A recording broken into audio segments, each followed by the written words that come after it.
Hi, I'm Sean Gannon, and this is Minute Math, and today we're learning about substitution for definite integrals.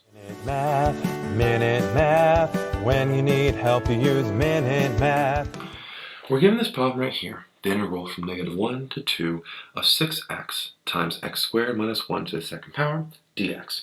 And we're given a u value of x squared minus 1. And we have to express this definite integral in terms of u, but we're not going to evaluate it. Well, we have u already, so let's go find my du value. Derivative of u, 2x dx.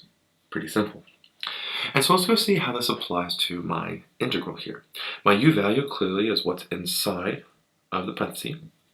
And my du is both pretty close. We need a 2x dx. We have a dx, we have an x, but we have a 6. 6 breaks down to be a 3 times a 2, right there. Okay? So if we combine the 2x and the dx part right there, we have our du. Alright, so let's go write this integral in terms of u. I'm not going to put my bounds yet. So we have a 3 out front. We have 3.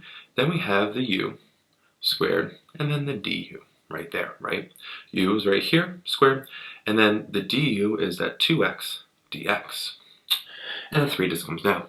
So what about these numbers right here, -1 to 2? Well, those are in terms of x. We want to find them in terms of u now, because we don't have x here.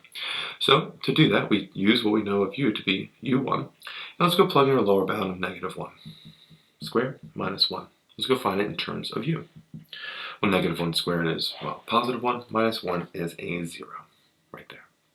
The second one here, same thing. We have a 2 as the upper bound, 2 squared minus 1. 2 squared is a 4, minus 1 is a 3. So our integral now, in terms of u, is between 0 to 3. And there we have it, our answer here. So our final answer here for our integral in terms of u is the integral of 0 to 3 of 3 times u squared du. I hope this video was helpful for you. If it was, please subscribe to this YouTube channel and like this video. This helps us make more free math lessons for you and for everyone else. So as always, thanks for watching. Minute Math, when you need help you use Minute Math.